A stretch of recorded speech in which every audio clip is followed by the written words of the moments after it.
Good morning प्यारे साथियों, welcome to be positive classes a destination for a best education. आपके लिए एक बहुत ही अच्छा स्रोत अवेलेबल करवा रहे हैं आपके लिए। यदि आप लगातार हमसे जुड़े हुए हैं तो आपका सिलेक्शन है वो श्योर हो जाएगा। ठीक है, तो यहाँ पर आपको जो क्लासें मिल रही है वो बिल्कुल फ्री मिल रही है। केवल आपको डेली यूट्यूब ऑन करना है और देखना है उसको क्लास को। ठीक है, और अपनी स्टडी बरकरार रखनी है। ठीक है, तो हम आज का जो टॉपिक है हमारा, वो आपने जो हमारा पिछला वीडियो है उसमें मैंने कुछ बताया था आपको मर्दा के बारे में। मर्दा की बहुत सारी जानकारी हमने प्राप्त कर ली थी। मर्दा कणाकार क्या है और मर्दा के अंदर मर्दा का जो संगठन है वो हमने देख लिया था। ठीक है, इसके बाद में जो मर्दा के बारे में आगे की जानकारी है उसके ऊपर हम चर्चा कर रहे हैं आज। ठीक है, अब इसके अंदर जो सबसे पहला जो इसके अंदर टॉपिक आता है वो है पिक्नोमीटर। पिक्नोमीटर कौन सा मीटर? पिक्नोमीटर। अब देखो पिक्नोमीटर क्या है, किस प्रकार से ये कार्य करता है और कैसे कार्य करता है, किस चीज के ऊपर ये कार्य करता है। तो मर्दा के अंदर जो मर्दा का घनत्व होता है उसको मापने के लिए हम पिक्नोमीटर का कार्य यूज करते हैं। तो मर्दा घनत्व को मापने के लिए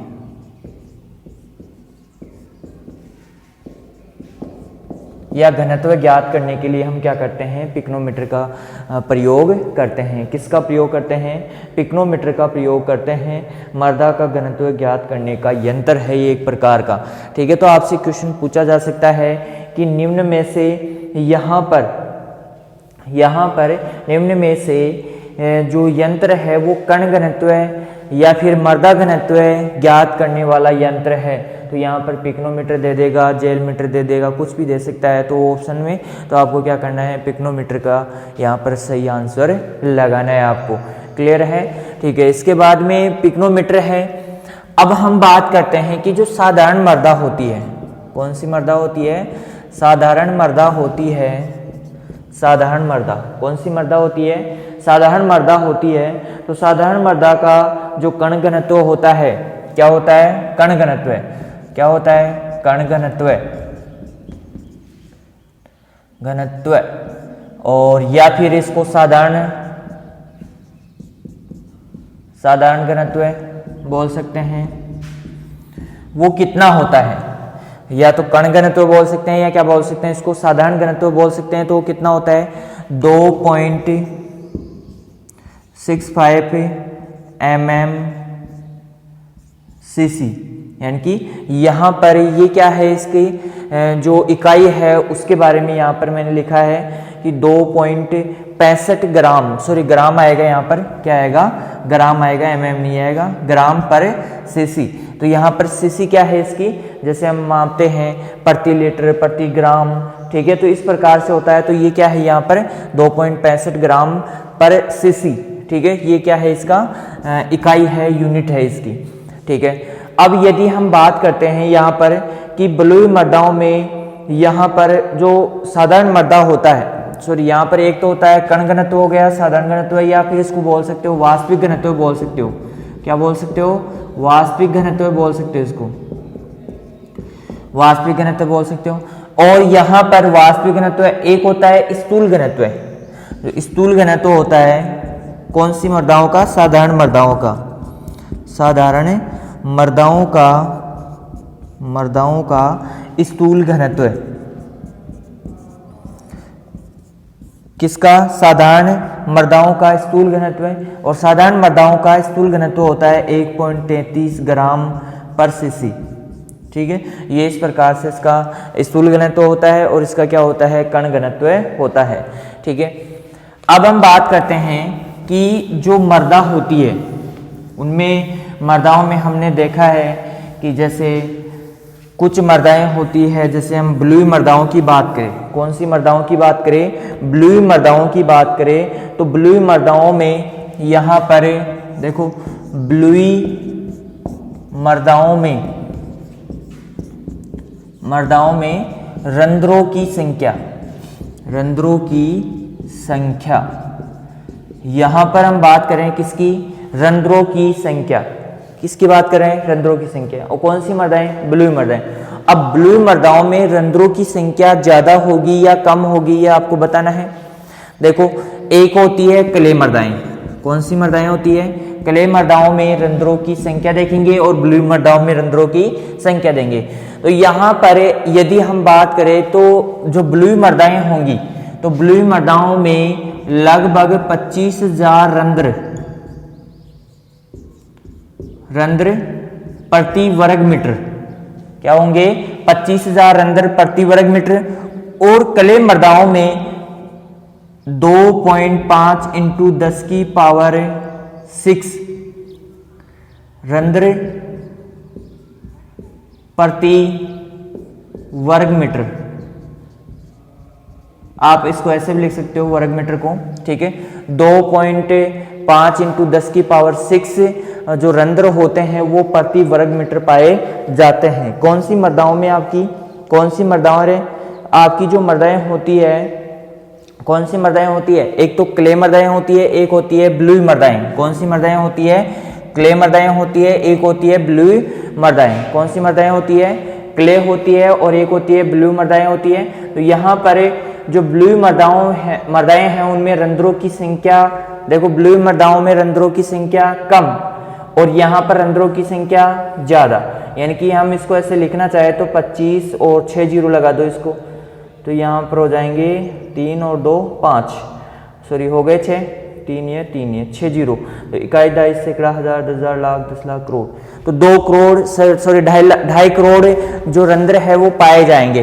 कितने से क्षेत्र में, 1 वर्ग मीटर। 1 वर्ग मीटर का मतलब होता है 1 मीटर ऐसे, 1 मीटर ऐसे, 1 मीटर ऐसे और 1 मीटर ऐसे। तो इतना जो क्षेत्र है इसमें मृदाओं में रंध्रों की संख्या यहाँ पर तो 2.5 करोड़ होगी। यहाँ पर तो कितनी होगी, 2.5 करोड़। और यहाँ पर कितनी होगी, 25,000। कितनी होगी, 25,000 रंध्र होंगे। लेकिन यहाँ पर ध्यान रखना आप कि जो ब्लूई मृदाएं होती है उनमें रंध्रों का जो आकार होता है वो बड़ा होता है। जैसे मान लो कि मोटी मोटी गेंदें रखते हैं, जैसे ये गेंद रख दी, ये गेंद रख दी, तो मृदा के कण भी इसी प्रकार से जुड़े हुए होते हैं। तो यहाँ पर हमने गेंद रख दी, यहाँ पर गेंद रख दी। तो यहाँ पर जो ये जो क्षेत्र है ये तो रिक्त है। अब रिक्त क्षेत्र है तो यहाँ पर क्या होगा, ये रंध्र कहलाएगा। क्या कहलाएगा, रंध्र। अब यदि हम क्ले मृदाओं की बात करें तो क्ले मृदाओं के कण क्या होते हैं, बहुत ही बारीक बारीक होते हैं। तो देखना यहाँ पर रंध्र होगा, रंध्र तो लेकिन बहुत ही छोटा होगा। रंध्र तो होगा लेकिन बहुत ही छोटा होगा। अब देखो यहाँ पर छोटे छोटे रंध्र दिख रहे हैं आपको, बहुत ही सूक्ष्म रंध्र दिख रहे हैं। तो यहाँ पर रंध्रों की संख्या, आकार तो होगा कम और रंध्रों की संख्या होगी ज्यादा। और जहां यहाँ पर क्या होगा, ब्लूई मृदाओं में क्या होगा, रंध्रों की संख्या क्या होगी, कम होगी, लेकिन रंध्रों का आकार क्या होगा, बड़ा होगा। इसीलिए जो क्ले मृदाएं होती है उनकी जल धारण क्षमता अधिक होती है, जबकि आपकी ब्लूई मृदाएं जल धारण क्षमता कम होती है ब्लूई मृदाओं की। तो और क्ले मृदाओं की क्या होती है, जल धारण क्षमता अधिक होती है, क्योंकि इनमें रंध्रों की संख्या ज्यादा पाई जाती है और रंध्रों का आकार कैसा होता है, कम होता है। और ब्लूई मृदाओं में जल धारण क्षमता कम क्यों पाई जाती है, क्योंकि इनमें रंध्रों का आकार, संख्या तो कम होती है और साथ ही इनका आकार क्या होता है, बड़ा होता है। और बड़े पाइप में से पानी ज्यादा जाएगा, निकलेगा। तो इस प्रकार से यहाँ पर हम क्या करते हैं कि इसमें ब्लूई मृदाओं में रंध्रों की संख्या कम होती है, लेकिन आकार कैसा होता है, ज्यादा। और क्ले मृदाओं में रंध्रों की संख्या क्या होती है, ज्यादा, लेकिन आकार क्या होता है, कम होता है। तो इस प्रकार रंध्रों की संख्या में भिन्नताएं पाई जाती हैं। ठीक है, अब हम बात करते हैं मृदा वायु की। मृदा में क्या क्या संगठन पढ़ा था, तो संगठन के अंदर हम पढ़ रहे थे कि इसके अंदर मृदा वायु पाई जाती है, मृदा जल पाया जाता है, और मृदा में क्या पाया जाता है, और क्या पाया जाता है, खनिज पदार्थ और कार्बनिक पदार्थ भी पाए जाते हैं। तो यहाँ पर हम एक एक चीज को देखेंगे। पिकोमीटर क्या है, क्या है पिकोमीटर, कण घनत्व ज्ञात करने के लिए या घनत्व ज्ञात करने के लिए यहाँ पर हम किसका प्रयोग करते हैं, इसके अंदर पिकोमीटर का प्रयोग करते हैं। अब देखो मृदा वायु, अब जो मृदा वायु है यहां पर आपसे क्वेश्चन पूछा जा सकता है कि एक तो होती है मृदा में वायुमंडल है, मृदा वायु, और एक आप कह सकते हो वातावरण। या वायुमंडल। अब वायुमंडल में वायु का संगठन आपको सबको पता है, कौन कौन सी गैसें पाई जाती है। देखो, ऑक्सीजन पाई जाती है, CO2 पाई जाती है, नाइट्रोजन पाई जाती है। तो नाइट्रोजन को हम ऊपर लिख लेते हैं N2, नाइट्रोजन, ऑक्सीजन, CO2। तो इस प्रकार क्या पाई जाती है यहाँ पर मर्दा वायु, मर्दा में जो वायु पाई जाती है वो मर्दा वायु कहलाएगी, और वातावरणीय या वायुमंडलीय जो बाहर वातावरण में हमारे चारों तरफ जो पाई जाने वाली वायु होती है वो आपकी क्या कहलाएगी, वातावरणीय या क्या कहलाएगी, वायुमंडलीय वायु कहलाएगी।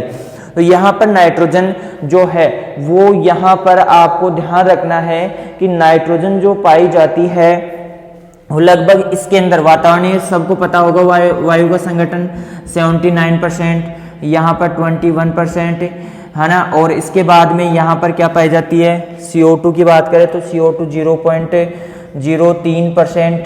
ठीक है, तो इस प्रकार क्या पाई जाती है, वायुमंडलीय ऑक्सीजन और नाइट्रोजन और CO2 पाई जाती है, वायुमंडल का संगठन पाया जाता है।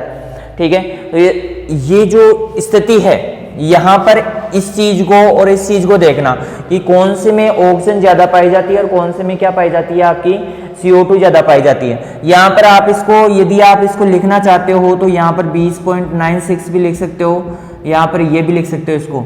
ठीक है, और इसका मान थोड़ा सा बढ़ गया है 0.03, यहाँ पर 4-5 ज्यादा हो गया, थोड़ा सा 4 के आसपास आ गया है ये। ठीक है, तो ये जो दिन प्रतिदिन बढ़ रही है, वायुमंडल में प्रदूषण बढ़ रहा है, तो उसकी वजह से हो रहा है। ठीक है, इसीलिए तो आपका जो विश्व पर्यावरण दिवस है 5 जून, उसमें आपने कितने पौधे लगाए। यदि आप इसको कम करना चाहते हो, इस स्थिति को कम करना चाहते हो, तो यहाँ पर आपको क्या करने पड़ेंगे, यहाँ पर अधिकतम पौधे लगाने पड़ेंगे। ठीक है, अब देखते हैं यहाँ पर जो वातावरणीय है और मर्दा में वायु पाई जाती है उसमें क्या क्या डिफरेंस पाया जाता है। तो यहाँ पर जो नाइट्रोजन है वो 79.20% पाई जाती है। क्या पाई जाती है, नाइट्रोजन पाई जाती है। ऑक्सीजन की मात्रा क्या होगी, यहाँ पर थोड़ी कम होगी। ऑक्सीजन की मात्रा क्या होगी, यहाँ पर थोड़ी कम होगी, 20.6% पाई जाएगी। और यहाँ पर CO2 की मात्रा थोड़ी और भी ज्यादा पाई जाएगी, 2.5 से 0.30% CO2 की मात्रा पाई जाती है। किसमें, देखो यहाँ पर ध्यान देने की बात है कि यहाँ पर मर्दा वायु है और वातावरणीय संगठन तो सबको पता है। ये तो छोटा बच्चा भी जानता है कि वायुमंडलीय संगठन क्या होता है, कि किस प्रकार से नाइट्रोजन, ऑक्सीजन और CO2 पाई जाती है, क्योंकि आप लोग बचपन से पढ़ते आ रहे हो इस चीज को। तो आपको यहाँ पर ध्यान रखना है, इस चीज का ध्यान नहीं रखना है। आपको ये तो पता ही है, लेकिन आपको ये देखना है कि ये इसके बजाय कितना कम है या कितना ज्यादा है। तो देखो, नाइट्रोजन की मात्रा ज्यादा पाई जा रही है, नाइट्रोजन की मात्रा क्या पाई जा रही है, ज्यादा पाई जा रही है। क्योंकि यहाँ पर क्या होता है कि जो सूक्ष्म बैक्टीरियाज होते हैं, जीवाणु होते हैं या जीव होते हैं, वो क्या करते हैं, नाइट्रोजन को नाइट्रिफिकेशन कर लेते हैं या नाइट्रोजन स्थिरीकरण कर लेते हैं, जिसके कारण नाइट्रोजन की मात्रा यहाँ पर ऑटोमेटिक ही बढ़ जाती है। ठीक है, यहाँ पर 79% है, यहाँ पर 79.2% है, यहाँ पर ऑक्सीजन की मात्रा 20.6%, जबकि यहाँ पर 21% या 20.96% है। देखो यहाँ पर ये इतनी है, यहाँ पर कम है। क्यों है कम, इसका कारण है कि यहाँ पर जैसे मर्दा होती है, तो ये जैसे मर्दा है, इस मर्दा के ऊपर ये पौधे उगे हुए हैं, और ये पौधे हैं तो पौधे की जड़ें इसके अंदर नीचे की तरफ रहती है। बहुत सारे बैक्टीरियाज पाए जाते हैं, बैक्टीरिया भी होते हैं इसके अंदर, बहुत सारे क्या होते हैं, कवक होते हैं, जीवाणु होते हैं आपके, या फिर वायरस भी होते हैं। तो जीव पाए जाते हैं, एक्टिनोमाइसीटीज पाए जाते हैं, तो जीव पाए जाते हैं। तो जीव क्या करते हैं, श्वसन की क्रिया करते हैं। क्या करते हैं, श्वसन की क्रिया। यहाँ पर पेड़ पौधों की जड़ें भी आ गई है, पेड़ पौधों की जड़ें भी आ गई। अब जड़ों की जो कोशिकाएं होती है वो तो क्या होती है, यहाँ पर श्वसन की क्रिया करेगी, रेस्पिरेशन करेगी, और रेस्पिरेशन करती है तो यहाँ पर क्या होता है, O2 काम में आ जाती है और CO2 बन जाती है। O2 काम में आ जाती है और CO2 बन जाती है। तो इस वजह से ऑक्सीजन की मात्रा यहाँ पर कम हो जाती है और CO2 की मात्रा यहाँ पर क्या हो जाती है, बढ़ जाती है। क्या हो जाती है, बढ़ जाती है। ठीक है। इसके अलावा इतनी मात्रा ज्यादा बढ़ने का प्रमुख कारण एक और है, क्योंकि आपको पता है कि CO2 जो गैस होती है वो सभी जो हमारी वायुमंडलीय गैसें होती है उनमें सबसे भारी मानी जाती है। तो यहाँ पर भारी होने की वजह से ये जो CO2 होती है, CO2 क्या होती है, जैसे मान लो ये मर्दा है, इस मर्दा में यहाँ पर CO2 भरी हुई होती है, CO2 की मात्रा ज़्यादा होती है। क्यों होती है? क्योंकि ये भारी होती है, इसलिए मर्दा के अंदर रहती है, उसका वापस से बाहर निकलना नहीं हो पाता है। क्यों? क्योंकि ऊपर से वायु का प्रेशर पड़ा रहता है और साथ ही साथ ये भारी होती है। और भारी चीज़ें कहाँ पे बैठती है? नीचे। जैसे आपके पानी की बाल्टी भरी हुई है तो उसमें आप पत्थर डालोगे तो क्या हो जाएगा? वो पत्थर सीधा ही पेंदे में जाकर बैठ जाएगा। तो इस प्रकार से वो भारी है, इसलिए यदि आप लकड़ी का टुकड़ा डालोगे तो वो क्या हो जाएगा? ऊपर ही तैरेगा। तो इसी प्रकार से यहाँ पे CO2 भारी होने की वजह से भी इसमें ज़्यादा मात्रा पाई जाती है। यहाँ पर ऑक्सीजन का कम होने का कारण, प्रमुख कारण तो एक तो ये हो गया कि यहाँ पर रेस्पिरेशन सिस्टम होता है, श्वसन होता है। श्वसन, क्योंकि पौधों में किसी प्रकार का श्वसन तंत्र नहीं पाया जाता है। जैसे मनुष्य में तो श्वसन तंत्र फेफड़ों के द्वारा होता है, मछलियों में गिल्स के द्वारा होता है, तो अलग से श्वसन तंत्र उपस्थित होता है। लेकिन यहाँ पर हम बात कर रहे हैं किसकी? पेड़ पौधों की। तो पेड़ पौधों की प्रत्येक कोशिकाएं श्वसन रेस्पिरेशन की सिस्टम करती है और उसके द्वारा क्या करती है? CO2 को निर्मित करती है। और CO2 निर्मित होती है तो वो क्या हो जाती है? जहाँ पर निर्मित हो रही है वहीं पर बाहर छोड़ दी जाती है। तो यहाँ पर CO2 की मात्रा भी ऐसे बढ़ जाती है, ऑक्सीजन की मात्रा यहाँ पर इस प्रकार से कम होती है। तो यह है मृदा वायु का संगठन। मृदा वायु का संगठन सबको समझ में आ गया होगा, ठीक है। तो यहाँ पर मृदा वायु के बाद में देखो, रंध्र एक तो ठोस अवस्था थी और एक कौन सा था? कौन सा पार्ट था? अरे रिक्त था नहीं था, या रंध्र थे एक नहीं थे? अब रंध्र थे तो रंध्रों में वायु आ गई एक तो, और एक भाग किसका है? जल का है। किसका है? मृदा जल का। अब मृदा जल है वो विभिन्न प्रकार का पाया जाता है, मृदा जल। अब मृदा जल अलग अलग प्रकार का होता है, ये आपको पता होना चाहिए कि मृदा जल कितने प्रकार का होता है? 3 प्रकार का होता है। कितने प्रकार का होता है? 3 प्रकार का होता है। तो पहला जो जल होता है मृदा जल, यहाँ पर मैं इस प्रकार से बनाता हूँ, इसको थोड़ा सा अच्छा लगेगा। मृदा जल इस प्रकार से, मृदा जल 3 प्रकार का होता है। एक होता है आर्द्रता ग्राही जल, आर्द्रता ग्राही जल। एक होता है आपका केशिका जल, एक होता है आपका स्वतंत्र या गुरुत्वाकर्षण या गुरुत्वीय जल। देखो यहां पर 3 प्रकार का जल पाया जाता है मृदा के अंदर, पहला, दूसरा और ये तीसरा। आपको ध्यान देना है यहां पर कि आर्द्रता ग्राही जल कौन सा होता है, केशिका जल कौन सा होता है, स्वतंत्र या गुरुत्वीय जल कौन सा होता है। तो देखो यहां पर आर्द्रता ग्राही जल जो जल होता है, यहां पर आर्द्रता ग्राही जो जल होता है वो कौन सा होता है कि जैसे आपने देखा होगा कि आपकी जो मृदाएं होती है, जैसे सूखी मृदाएं हैं, आप उनको लेकर आओ घर पर। सूखी मृदा ले लिया आपने और उसको क्या किया आपने? पहले तोल लिया। तोलना जानते हो? भार ज्ञात कर लिया उसका। भार ज्ञात होने के पश्चात आपने क्या किया उसका कि भार ज्ञात होने के पश्चात आपने उसका क्या कर लिया? गर्म कर लिया उसको। थोड़ी देर उसको क्या किया आपने? बहुत ज़्यादा गर्म किया। गर्म करने के बाद में फिर से उसको क्या किया? तोला। तो आपका भार क्या होगा? कम हो जाएगा। भार क्या होगा? कम हो जाएगा। तो यहाँ पर जो आर्द्रता ग्राही जल होता है वो वायुमंडलीय जो आर्द्रता होती है उसको एब्जॉर्ब कर लेता है। जैसे आपने एक चीज देखी होगी कि कोल्ड ड्रिंक पीते हो आप लोग सब, कोल्ड ड्रिंक पीते हो तो कोल्ड ड्रिंक आप जैसे कहीं पर या दुकान से या घर से या फ्रिज से जैसे ही बाहर निकालते हो उसको और थोड़ी देर के लिए आप वहाँ पे रख देते हो, तो आपकी जो कोल्ड ड्रिंक होती है उसकी जो बोतल होती है, ये मान लो बोतल है, ये बोतल है ऐसे मान लो।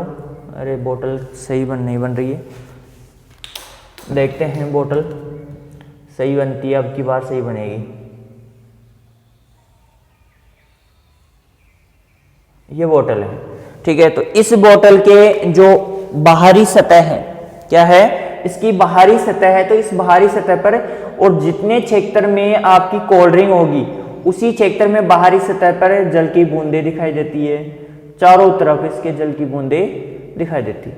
ये जल की बूंदें क्या आप मान सकते हो बोतल कांच की मान सकते हो या प्लास्टिक की मान सकते हो, कांच की या प्लास्टिक की हो सकती है। तो इस बोतल के चारों ओर यहाँ पर बूंदे बूंदे आ जाती हैं। तो आप कल्पना कीजिए कि क्या पानी इससे बाहर आ रहा है या फिर बाहर से कोई पानी आ रहा है इसके ऊपर? कोई बता सकता है इसको कमेंट करके?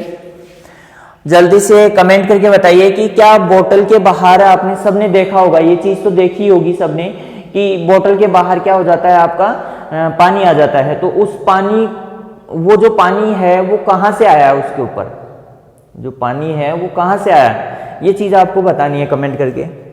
ठीक है, कल तक मैं क्वेश्चन छोड़ता हूँ, कल मैं बताऊंगा आपको कि कहाँ से क्वेश्चन ये पानी कहाँ से आया। ठीक है, या तो अंदर से आया होगा या बाहर से आया होगा। अब बाहर से तो कहाँ है, बाहर तो कहाँ है, वायुमंडल में क्या पानी है क्या, यहाँ पे उड़ रहा है क्या? पकड़ो पकड़ो पकड़ो इसको, तो पकड़ सकते हो क्या? नहीं, ये पानी नहीं है। अब देख लेना आप अपने हिसाब से क्या आंसर देते हो। ठीक है, अब यहां पर क्या होता है, और एक एग्जाम्पल और बताता हूं मैं आपको कि जैसे ही वर्षा ऋतु स्टार्ट होती है, आपकी जो लकड़ी होती है वो फूल जाती है, गेट वेट टाइट हो जाते हैं, जुड़ने में परेशानी आती है, उसको खोलने में दिक्कत आती है।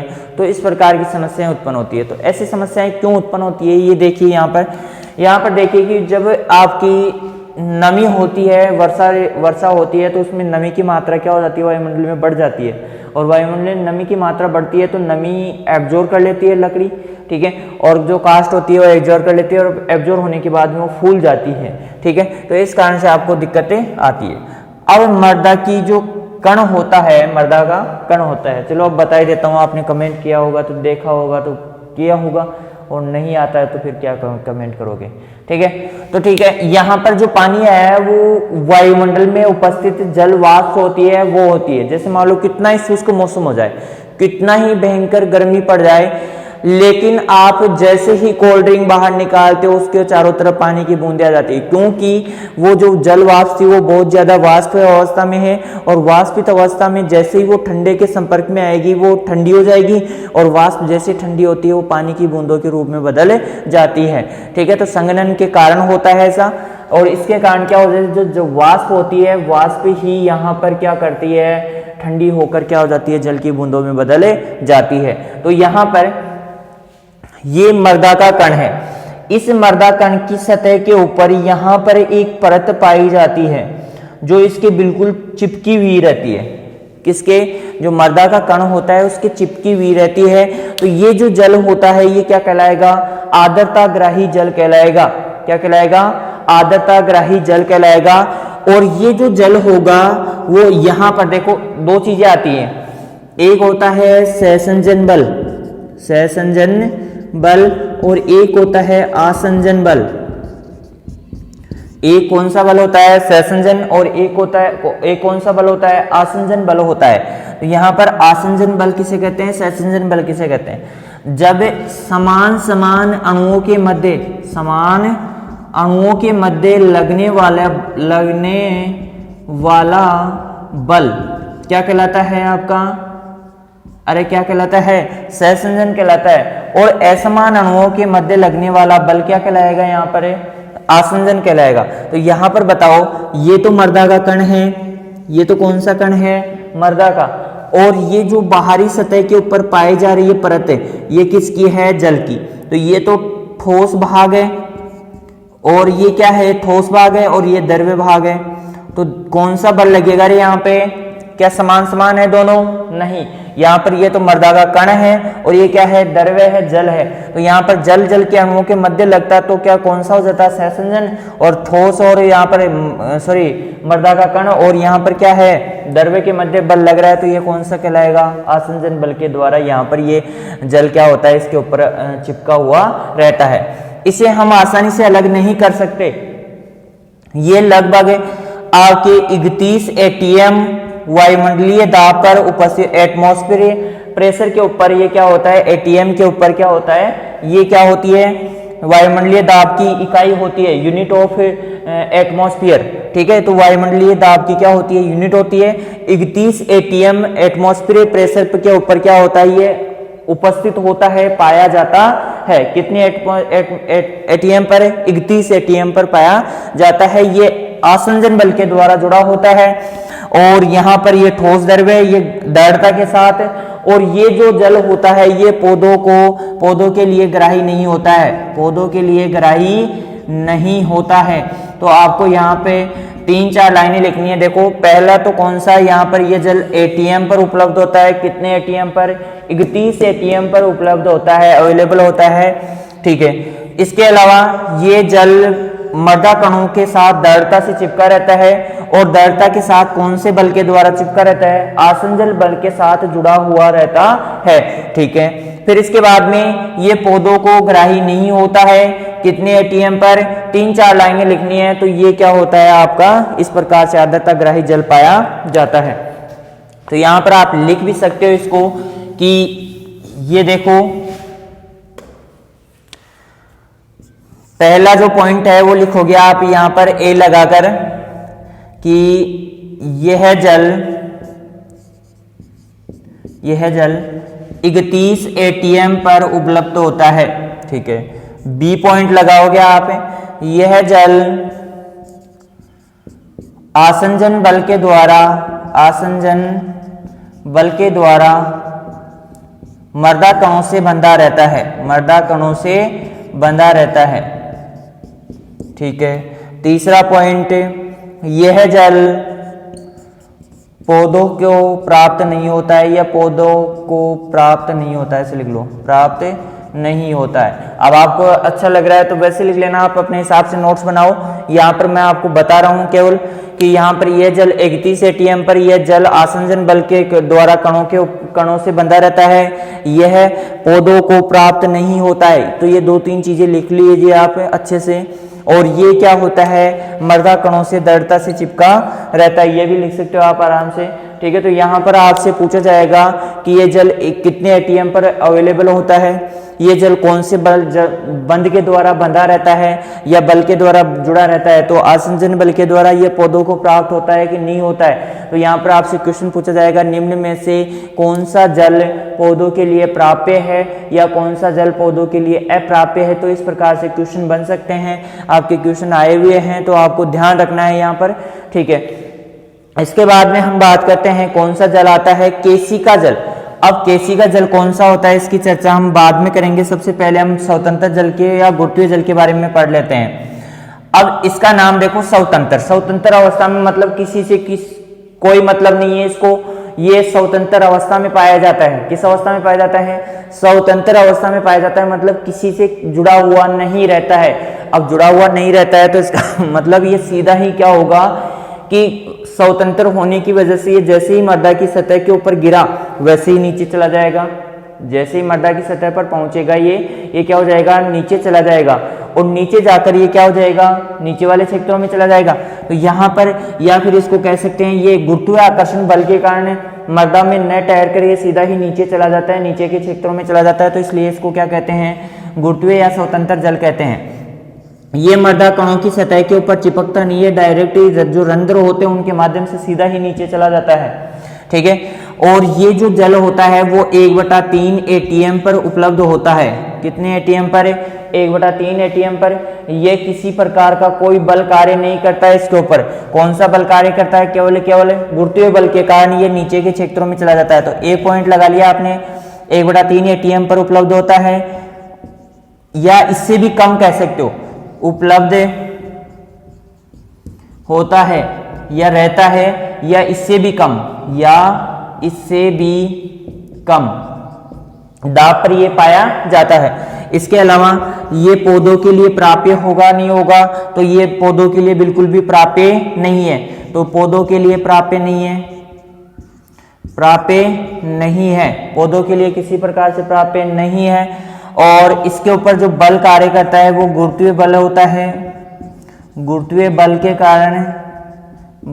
कारण नीचे वाले क्षेत्रों में चला जाता है, नीचे वाले क्षेत्रों में चला जाता है, चला जाता है। नीचे वाले क्षेत्रों में किसके कारण है? गुरुत्वीय बल के कारण। आपसे पूछा जा सकता है कि स्वतंत्र जल किस बल के कारण नीचे वाले क्षेत्रों में पहुंच जाता है, तो आपको क्या बताना है? वहां पर गुरुत्वीय बल के कारण ये जो क्षेत्र है वो नीचे वाले क्षेत्रों में पहुंच जाता है। इसके बाद में केशिका जल आता है। केशिका जल यदि हम बात करें यहाँ पर तो ए पॉइंट होता है, ये 1/3 एटीएम से लेकर ये 15 एटीएम तक ये जल उपलब्ध होता है। 15 एटीएम तक क्या होता है? ये जल उपलब्ध होता है। या फिर इसको आप कह सकते हो कि आपका जो मिड वाला क्षेत्र है, मिड वाला क्षेत्र मतलब आर्द्रता ग्राही जल 31, मतलब निम्नतम जल कौन सा है? ये वाला 1/3 एटीएम और 31 एटीएम कह सकते हो इसको, ये भी कह सकते हो। और यहाँ पर ये कितने बल पर?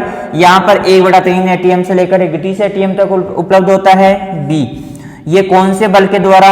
सहसंजन बल के द्वारा। सहसंजन बल के द्वारा क्या होता है? बंधा होता है। किससे? मर्दा कणों से। अब मर्दा कणों से थोड़ी बंधेगा, यहाँ पर देखना, ये आपका यहाँ पर देख लेते हैं, ये मर्दा कण है। इस मर्दा कण की सतह के ऊपर ये कौन सा जल है रे आपका? ये कौन सा जल है आपका? आर्द्रता ग्राही जल। आर्द्रता ग्राही जल। अब जल के अणु आ गए यहाँ पर। अब जल के अणु आ गए तो इस प्रकार का जो जल होगा वो क्या कहलाएगा? आपका केशिका जल कहलाएगा। केशिका जल ये वाला। अब ये H2O है और ये भी H2O है। H2O के मध्य लगने वाला बल कौन सा कहलाएगा? सहसंजन बल कहलाएगा। क्या कहलाएगा? सहसंजन बल कहलाएगा। तो यहाँ पर इस प्रकार से, और यहाँ पर मर्दा और जल के बीच लग रहा है तो आसंजन कहलाएगा। इसके बाद में इससे बचा हुआ जो केशिका जल होता है, इसके बाद में जो जल पाया जाता है वो कौन सा जल पाया जाएगा? स्वतंत्र जल। मान लो आपने क्या लिया? एक रुई का पोहा लिया। अब रुई ले ली, इतनी सी रुई ली है आपने, और रुई को क्या किया आपने कि उसके ऊपर पानी डाला है। तो आप 1 बूंद डालोगे वो सोख लेगी, 2 बूंद डालोगे सोख लेगी, 2 3 4 5 6 7, इतना सा पोहा है, 5-7 में वो पूरी गीली हो जाएगी। गीली होने के बाद में भी आप क्या कर रहे हो? उसके ऊपर पानी की बूंदे डालते जा रहे हो लगातार। तो एक समय ऐसा आएगा जब तक वो पानी बाहर नहीं जाने देगी, तो वो तो कौन सा हो गया? केशिका जल। आपने रुई ली है और रुई के ऊपर आपने पानी की बूंदे डाली। जब वो सूखी थी उस समय तो उसके ऊपर कौन सा जल था? आर्द्रता ग्राही जल था। कौन सा जल था? आर्द्रता ग्राही जल। क्योंकि आर्द्रता नमी होती है और वो क्या है? एक सेलुलोज का पार्ट है, और सेलुलोज का पार्ट है तो सेलुलोज क्या होती है? जो नमी होती है उसको एब्जॉर्ब कर लेती है। ठीक है, तो वहां पर आर्द्रता ग्राही जल था, उसके ऊपर चिपका हुआ, कण की सतह के चारों ओर चिपका हुआ जो जल होगा वो आर्द्रता ग्राही जल होगा। अब इसके साथ ही यहाँ पर आर्द्रता ग्राही जल होगा, तो उसके बाद में यहाँ पर उसके ऊपर हमने पानी की बूंदे डालते गए। अब हम डाल रहे हैं उसके ऊपर, क्या कर रहे हैं? पानी की बूंदे डाल रहे हैं लगातार, और पानी की बूंदे डालते एक समय ऐसा आएगा कि पानी उससे बाहर रिसने लग जाएगा, बाहर पानी रिसने लग जाएगा। तो ये जो जल होगा वो तो केशिका जल, जब तक वो रिसेगा नहीं तब तक तो वो कौन सा जल कहलाएगा? केशिका जल कहलाएगा।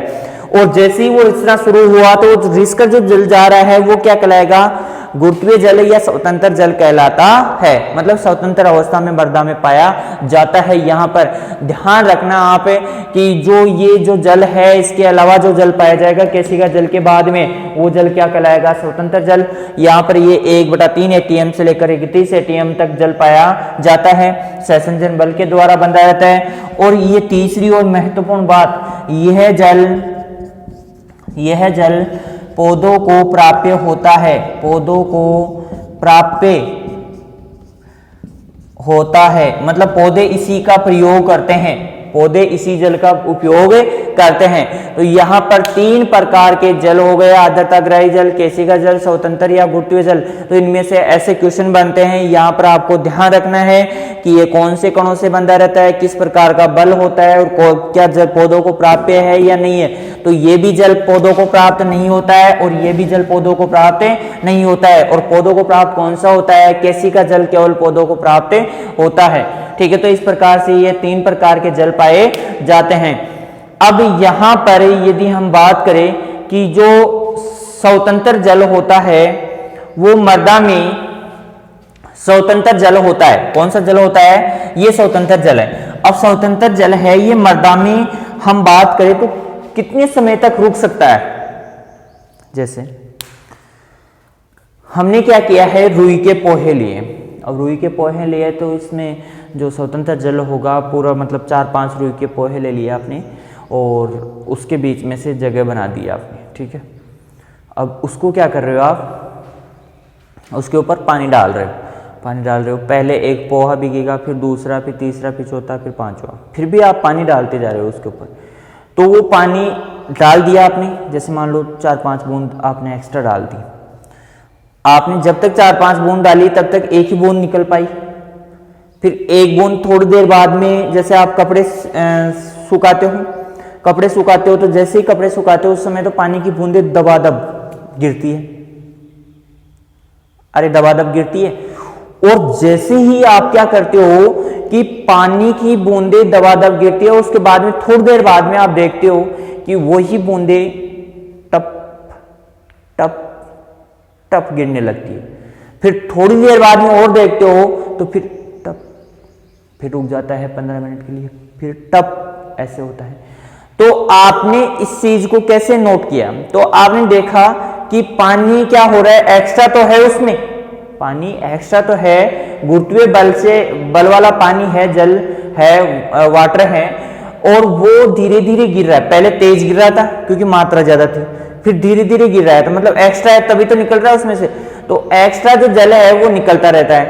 तो इस प्रकार से कितने घंटे तक वो रहता है सिंचाई के, तो जो स्वतंत्र जल होता है वो सिंचाई के 36 से 48 घंटों तक मृदा में बना रहता है। ये क्वेश्चन जेठ 2016 में आया हुआ है। आप सोच सकते हो आप कैसे क्वेश्चन बनते हैं, किस प्रकार से क्वेश्चन पूछे जाते हैं। कितने घंटे तक, 36 से 48 घंटों तक स्वतंत्र जल मृदा में बना रहता है। आपको ध्यान रखना है कि ये जो जल होता है वो कितने घंटे के लिए रहता है, 36 से 48 घंटों तक मृदा में बना रहता है। यहाँ पर आपसे क्वेश्चन गहराई से पूछे जा सकते हैं, ऊपर से भी पूछे जा सकते हैं, हलवा भी डाल सकते हैं आपके सामने, और या फिर आपको मसाला दे देंगे और कहेंगे कि बनाओ भाई और फिर खाओ। अब बनाने में और खाने में कितना जोर आता है, एक तो बनाया आ जाए और एक आ जाए आपके मसाला आ जाए, और मसाले को अब बनाओ, खिचड़ी बनाओ। अब खिचड़ी के लिए चावल दे दिया, दाल दे दी, नमक दे दिया, हल्दी दे दी और पानी दे दिया, गैस दे दी, चूल्हा दे दिया, सब दे दिया, लेकिन बनाना है। और एक आपको खिचड़ी मिल जाए, क्या मिल जाए, खिचड़ी। तो खिचड़ी को खाना इजी रहेगा, या फिर कमेंट करके बताइए खाना इजी रहेगा या बना के खाना इजी रहेगा। तो ये चीज़ आपको बतानी है, इस पे ही आपके क्वेश्चन टिके हुए हैं, किस प्रकार से क्वेश्चन पूछ सकते हैं। तो यहाँ पर आपसे जो क्वेश्चन है, आपको क्या पसंद है वो तो आपको बताना ही है कमेंट करके, और उसके आगे मैं बता ही रहा हूँ आपको, ठीक है। तो अब देखो कुछ लोगों के तो मुंह में पानी आ रहा होगा खिचड़ी का नाम सुनते हुए। खिचड़ी, उसमें घी डालना और फिर उसके अंदर उसको खाना कितना मस्त लगता है ना, और हल्का भोजन भी है, ठीक है। तो इस प्रकार से तो यहाँ पर खाना इजी लगता है, डायरेक्ट खाना इजी लगता है या फिर बना के खाना इजी लगता है, तो ये तो आपको बताना ही है। कमेंट करके जल्दी से बताइए आप लोग, जल्दी कीजिए, जल्दी कीजिए, जल्दी कीजिए, फुर्ती बताइए जी, बताइए। अब क्वेश्चन कैसा भी पूछा जा सकता है, मैं हर वीडियो में आपसे बताता हूं। जब भी क्वेश्चन आता है इस प्रकार से तो मैं आपको बताता हूं कि क्वेश्चन किसी भी प्रकार से पूछा जा सकता है, और पूछा जाएगा वो क्वेश्चन हमारे पढ़ाए हुए में से ही पूछा जाएगा। लेकिन वो क्या कर सकता है, वो आपको केवल और केवल सामान देगा, खिचड़ी आपको बनानी है। केवल आपको क्या देगा, सामान दे देगा, लेकिन आपको क्या करनी है, खिचड़ी बनानी है भाई लोगों। अब खिचड़ी, आपका IQ कितना है, उसके आधार पर आप पका पाओगे, वरना कच्ची भी रख सकते हो और फिर खाओगे तो बेस्वादी लगेगी। क्या लगेगी? बेस्वादी। और बेस्वादी आपको खाना पसंद है क्या? नहीं है, तो आप खाओगे नहीं खिचड़ी, और खाओगे नहीं तो सिलेक्शन नहीं होगा। अब खानी तो पड़ेगी आप लोगों को, कैसे भी कर लो खानी तो पड़ेगी आपको। तो ये 2016 में क्वेश्चन आया हुआ है कि जो स्वतंत्र या गोप्य जल होता है वो 36 से 48 घंटों तक मृदा में बना रहता है। यह सिंचाई के कितने घंटों तक मृदा में बना रहता है? 36 से 48 घंटों तक मृदा में बना रहता है। ठीक है, और ये पौधों को प्राप्त होता नहीं है। ये सारी चीजें मैंने बता दी आपको। ठीक है, अब जो अगला टॉपिक है वो मृदा उर्वरता एवं उत्पादकता है, तो उसकी चर्चा हम अगली क्लास में करेंगे। ठीक है, धन्यवाद। आगे क्लास में मिलते हैं, लगातार क्लास लेते रहिए, चैनल को लाइक कीजिए, सब्सक्राइब कीजिए। यदि आपको एग्रीकल्चर जो केमिस्ट्री है वो चाहिए तो आपको एसी साइंस के ऊपर जाकर देखना पड़ेगा। एसी साइंस क्या हुआ? वापस वही चेंज कर दिया। हाँ, गणेश दास स्वामी साइंस। ठीक है, तो इसके ऊपर आपको देखना होगा, नाम वापस चेंज कर दिया है चैनल का। ठीक है, तो धन्यवाद। चर्चा करते हैं आगे की क्लासों में।